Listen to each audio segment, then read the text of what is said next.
My name is Franz-Albrecht Oettingen-Spielberg, and I've dedicated my life to understanding and hunting Europe's most magnificent game species.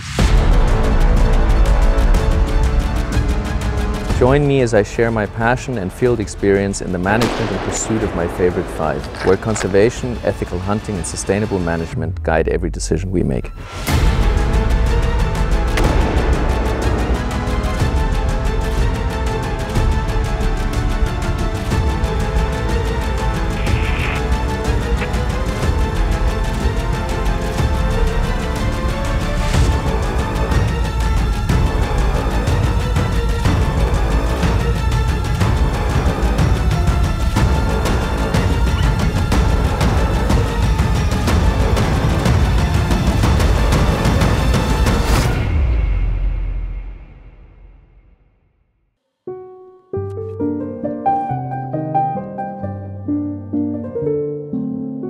It's finally here. It's the big weekend that we have been working towards for the last, I can't even remember how many months. This is the weekend where the wild boar hunt of the year is on.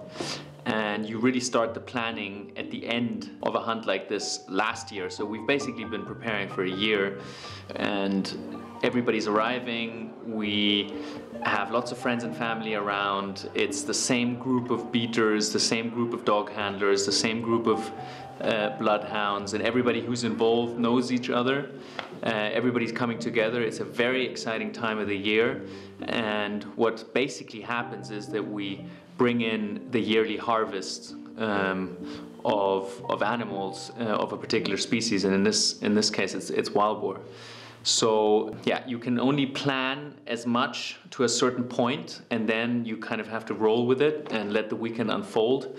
We've really put a lot of time and a lot of effort in to making this hopefully a very successful weekend, but there's some things that you can never kind of change. So this is always one of the most exciting parts before a hunt, is which baby to choose. And for me, and that's also why there are so many, because I can never get rid of any. For me, the gun that I was on a particular hunt on is as important as the experience, or it's part of the experience. So like when you take home a trophy and you have this memory of what you experienced there and all the fails, and at the same time then the success at the end of coming back with that trophy, for me the gun is as important. So all the different things I experienced over the past few years as being a hunter are combined in, I would say 90% combined within these guns. So I really love them. They're almost like they're friends, you know? So before a weekend like this, I try and decide what to do with them. And for example, this is one that I experienced a lot with. This was the first time that I went into the wild boar fevers, which was nearly 10 years ago. This was the gun that I was using at the time, which is a Sauer 202 with the extended mag, and I have different scopes I can put on it depending on what I'm hunting and where I'm hunting. It's got a custom stock, and it's got our family farm badge in it. And I really love this rifle, and I've done, so many hunts with it and so many experiences with it. So, yeah, just seeing it makes me happy. But I think for this particular weekend, we're going to go old school. And we're going to go back to the roots, and we're going to use a double rifle. Off we go.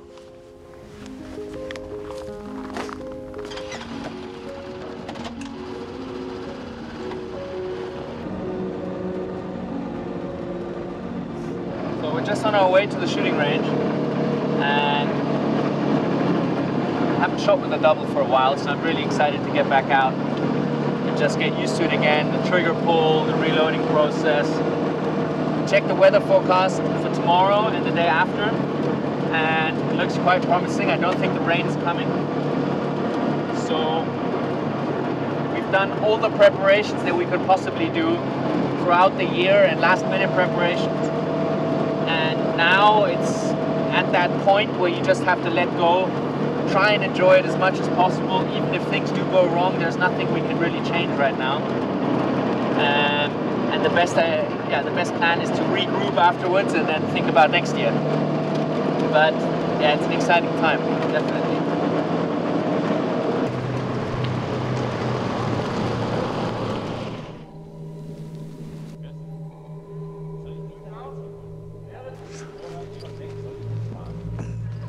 Es sieht aus, als wenn es schwer ist.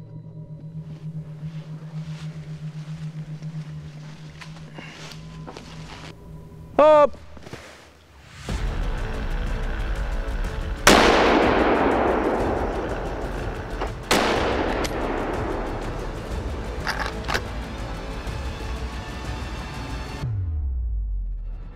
So the interesting thing with the double is this particular double has two barrels that are incredibly close together. And what that means is I can grab two bullets out of my belt with one hand and then feed them in one go. So with most other double rifles, what you do is you have to put one in and then another because the barrels are so far apart. So this is something that makes this particular double rifle extremely viable for driven hunting and fast reloading. And the other thing that's super important is the under lever. And this is the mechanism that opens the barrel. So most other double rifles, like any shotgun or double-barreled shotgun, will open up here. The great thing about this under lever is I can have the gun in my shoulder, take two shots, and then while I'm on the way to grab two more bullets, I can open the gun. Put the two bullets up, in, close, and I don't even have to leave the gun, the stock from my shoulder. So with any other double rifle, what I would have to do is take two shots, bring it down, change my grip, open the gun up here, so then the gun would open, then take one or two bullets, put them in, close, back up in the shoulder. That's why most double rifles are never in the same class of efficiency as a bolt-action rifle when you're going for bore. With this particular one, I take two shots, boom, boom, I open, I grab two bullets, I feed them into the barrels, I close, and I'm straight back in my line of sight. So I've got two bullets in the two barrels when I start. I can reload two more, and then an extra. That's usually my single shot. If I only take one shot, I reload that one. So I can fire 8 shots in a row in a relatively fast repeating process. The advantage that I have is that every time I have a second shot that I can fire incredibly fast. So if a boar is about to disappear in a thicket and my first shot wasn't very good, that second shot is, yeah, it will come much faster than if I had a bolt-action rifle. So that's one of the big advantages. And 8 shots in a row like this, on this type of reloading process compared to a bolt-action rifle, I've tested myself, and it's maybe 2 seconds that I'm slower with a double than I am with the bolt-action when firing 8 shots in a row. However, I have the advantage of the second fast shot with this one. So there's an argument for and against.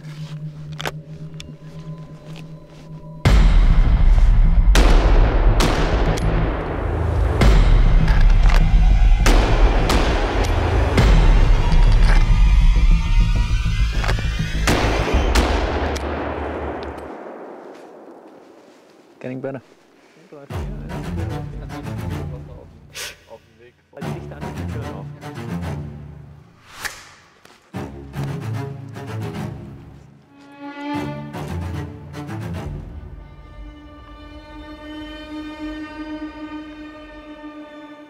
Ready? We're gonna have the horn blow. Horn blowers are gonna start right now, and then everybody's gonna get together. We're gonna give them the briefing and then head out to the forest as quickly as possible.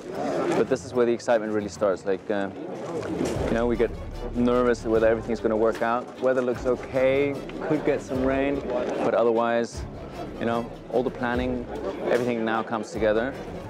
Let's see what happens. still a little bit unsure. We might have some rain on the first day. It's going to be relatively cold, which is probably good.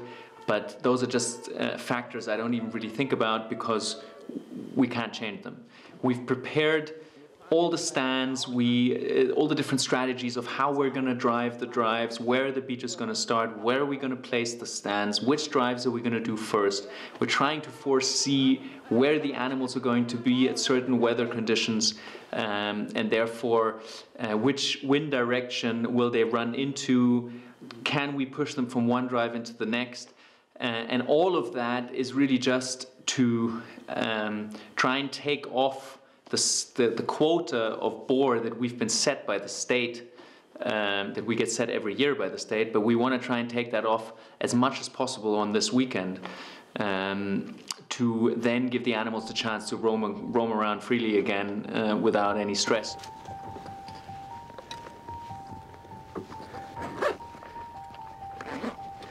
So we just got to a stand.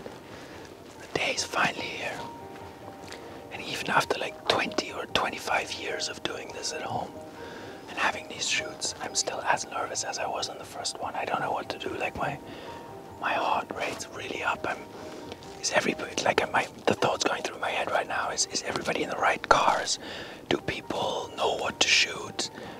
Are they being put in the right stands that I chose for them? Is anybody gonna have a flat tire? Like just silly things that I can't change anyway, but they're going through my head.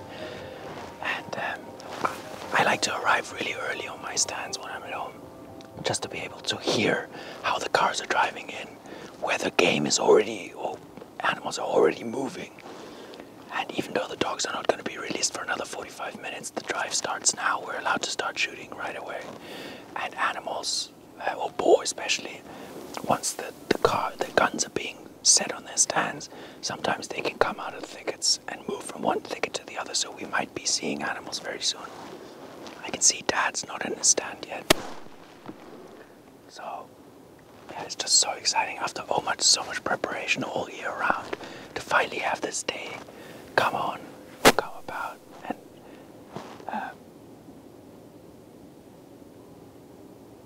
I can hear the first cars coming in right now. Yeah, it's just super exciting.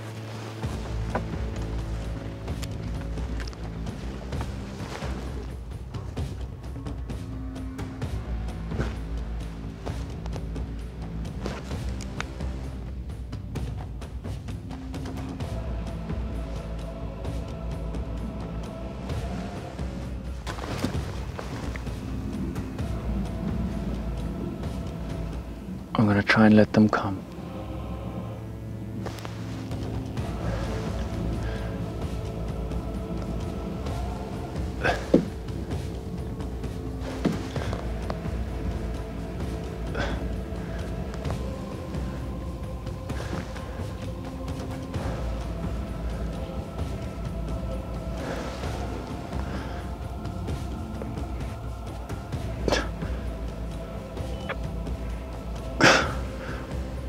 Look for the back one, there's a Kyler in there.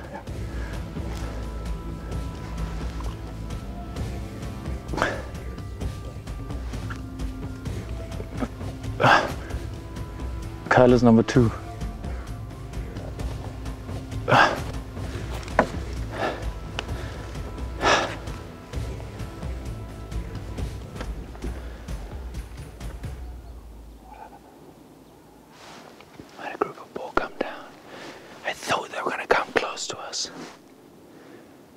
But instead they turned around, they didn't have wind or anything.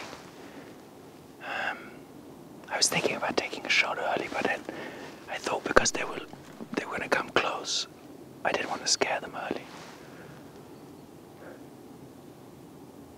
Yeah, it's always like those tactical decisions of when to start shooting or when to really engage it's a tough decision. Sometimes you're right and sometimes you're wrong. In this case, I should have just taken one, at least.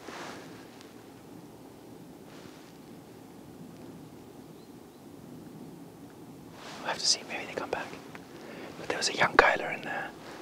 And then it was 2 females and good-sized frischling. So all of them were takeable. This is something that I picked up in Spain. And they use this on their shoots. And it's amazing because it's sheep wool. And I think the gauchos also in Argentina and stuff, they use that. It's incredibly warm around your legs. Because while you're on the stand, stationary, you need to have as much clothes on as possible. But then as soon as you leave the stand and you go to lunch or you're picking up animals or whatever you're doing, you start sweating like a crazy man. So during the drives, I like to have this around my legs because it warms me a lot. And as soon as the drive's over, I take it off and I'm still agile enough. And I don't start sweating like crazy.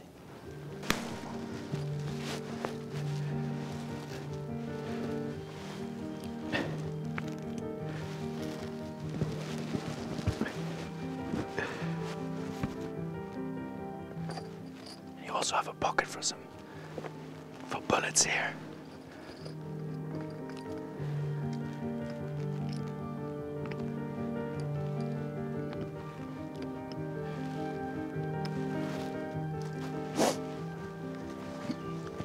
Good morning.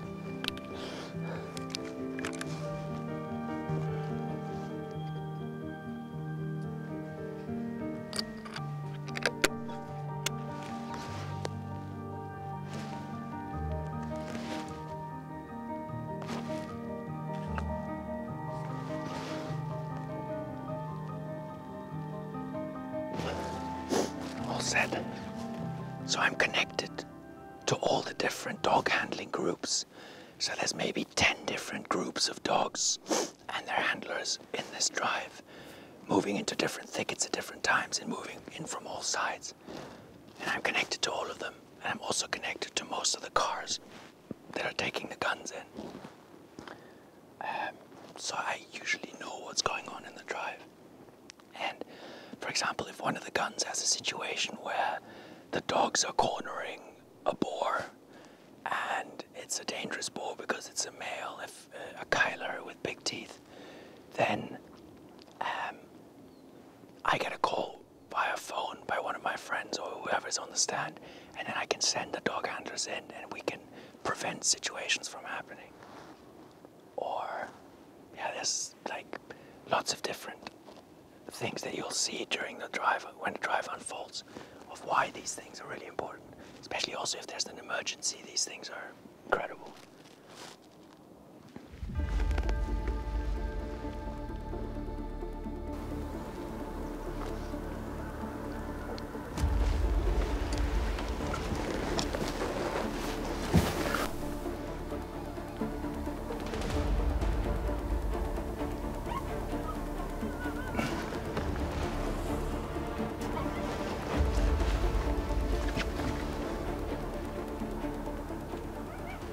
I'll shoot the young one. I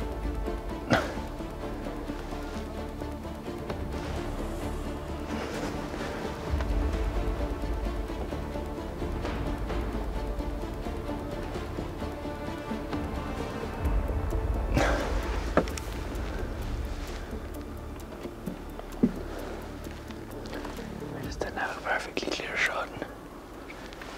Boar.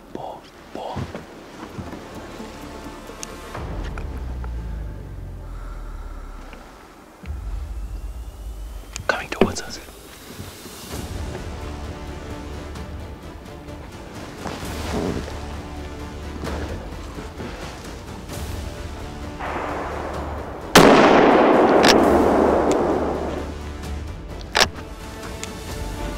No idea where that came from. A medium-sized kyler. Probably 80-90 kilos. You can hear shots coming from all sides now.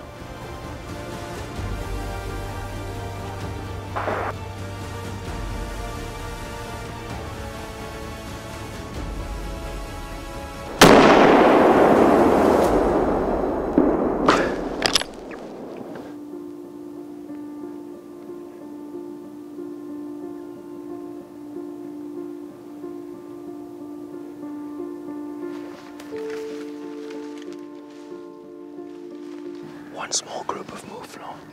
And now I can hear the first dog, so the drive has now really begun. The dogs have been released. And now we've got an hour and a half. And I just hope that that group of boar hasn't disappeared out of the drive, because that's the corner of the drive over there. I hope that they're still in that thicket. And then I hope that when the dogs find that group of boar, that they can split them. Otherwise, now we've really got to start concentrating. And just be aware, because anything can happen right now.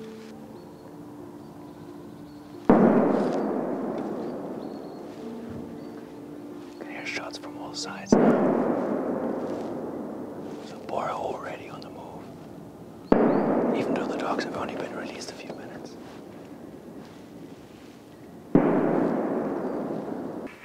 So what I'm doing is, I've got a rangefinder here, and especially when you have these very open stands, it's really important to know your distances, because you can misjudge like crazy. For example, looking into that hillside on the other side, I completely misjudged the distance there. And having the rangefinder is so important, because if I have an animal running over there, if I know the distance, I know exactly how much lead I've got to give it. And if I misjudge that, I may be way too far in front or way behind. So I try and get some vantage points where I like focus points that I can remember easily, like a strange looking tree or whatever. And I try and find quite a few of those around 360 degrees around my stand, just to remember that once game starts moving, I don't have time to take this and measure. But I'll remember some of the points that I measured before, and I'll know the distance more or less. That helps a huge amount.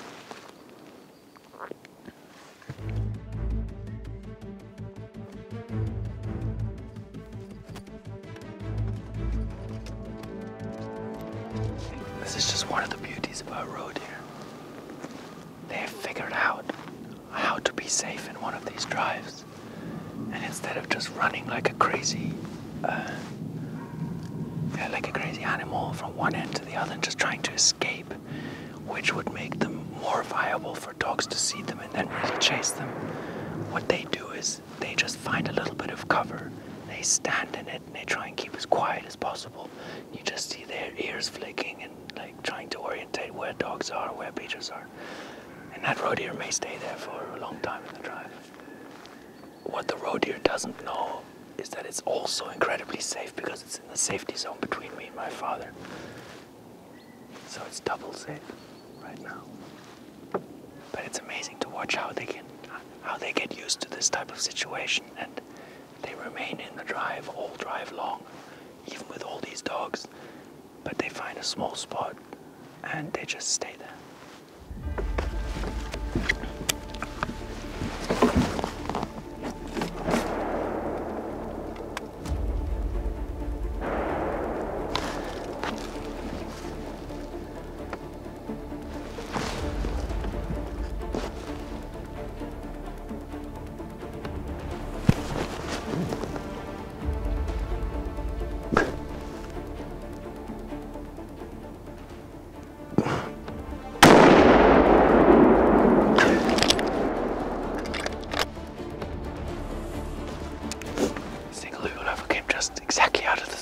Saw the group disappear before, so it looks like they may have split the group.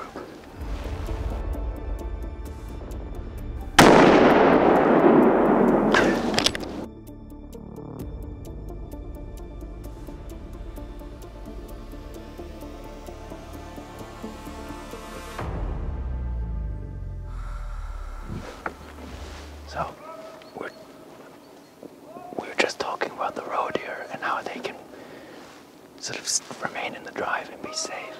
And while I was talking about that, the Überläufer came on the other side. I shoot the Überläufer. We reload, we regroup, we check out what the roe deer is doing, expecting it to have run off. Instead of running off, it's lying down right now. So this also goes to show that, yes, driven hunting for the day or for the hour that we're here in this drive, of course there's some stress to the animals. But this roe deer is a very nice example of the stress is not as high as some people may think, because some of these animals, she will probably be lying there for the rest of the drive. unless a dog really goes directly onto her track, which is relatively unlikely because she's not in the big thicket where the dogs are. She's out in the open forest. So it's just, yeah, amazing to see. She's just lying down even though I just fired a shot.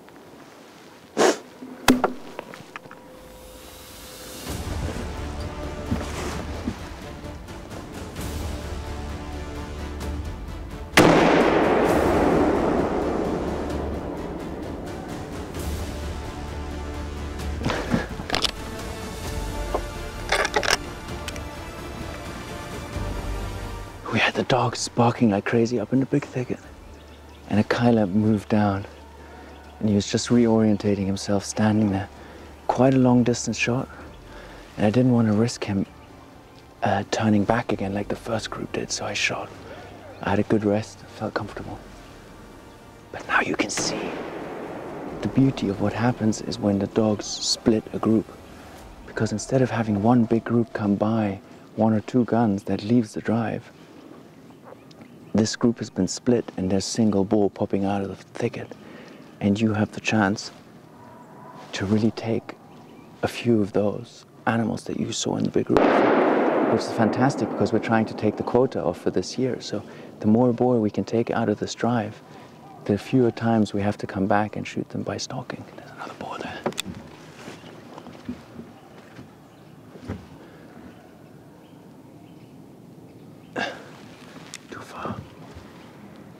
Too far, and he's going to my neighbor down there.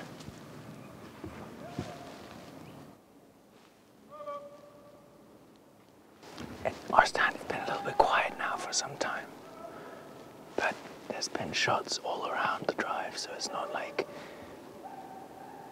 one focus point where most of the shots are coming from. It's been very much spread out. And I've heard from the guys from the walkie-talkie that there's basically boar everywhere. No huge groups, but in small parties. And I'm thinking that not a lot of boar have left the drive. I think they're still in the drive. But mouflon. 2 big mouflon rams. The first one we would shoot if he comes.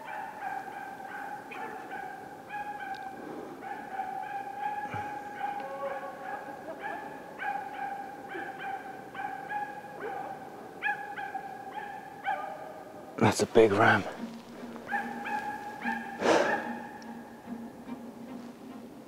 Big ram.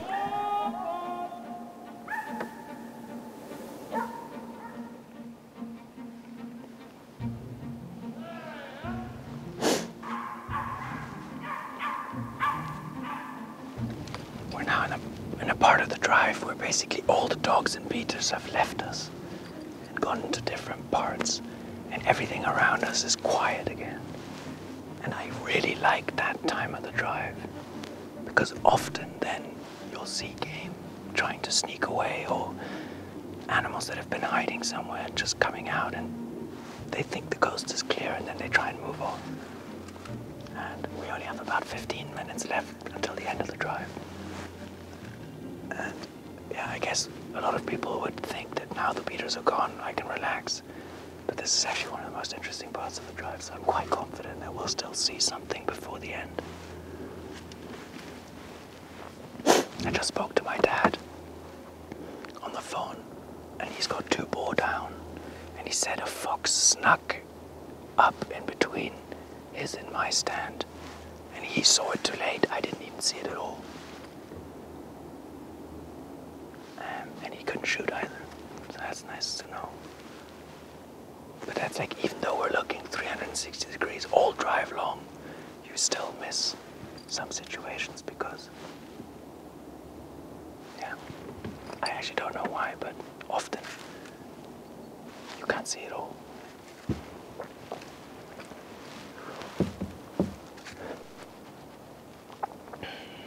It's 11 o'clock on the dot, and end of the drive. I think we had a fantastic stand. We saw mouflon, we saw boar, we saw roe deer, apparently there was a fox that I didn't see. So the only species that we didn't see on this particular stand that we could have taken is a hare. But generally I'm very happy we shot nice boar, we shot the right animals. It felt like the whole drive had a bit of shooting, so it wasn't just that a few guns had lots, it was like everybody got a little bit. And I'm very excited about the drive this afternoon, because with this first drive today we also filled the afternoon drive. And we're gonna go and have a quick lunch. It's very cold and I'm just gonna go and check my boar and come and pull them up here so the guys can pick them up later.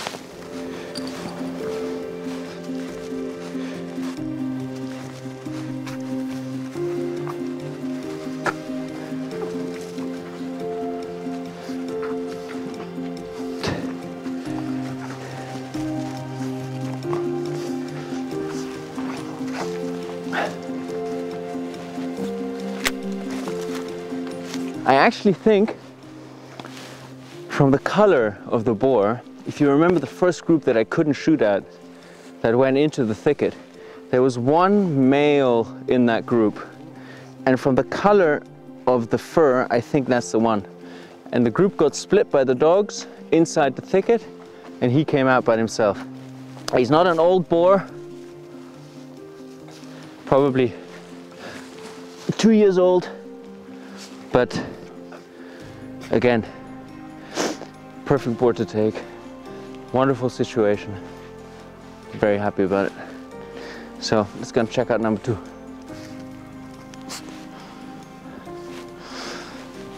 Big Überläufer, all good.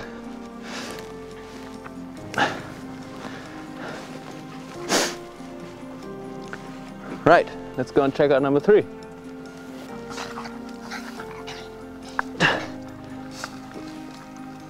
Here you can see our stand in the background, and it's a relatively long distance, but the beauty of the situation was that within this clearing the growth is so high that it's enough cover for the boar not to come through here really fast. And like you saw, this one also just stood and was trying to orientate, and that makes it easier to do a rested shot at this kind of distance. If they had come through here full speed, it would have been a different situation. But like this, yeah, it was ideal, because the boar didn't know that we were there. I had time to take a rested shot. From a shot placement perspective, we haven't ruined any of the meat, and we'll be able to use that perfectly for the cooler, which is an important part of all of this. So I'm just going to come and drive in here and try and pull this out.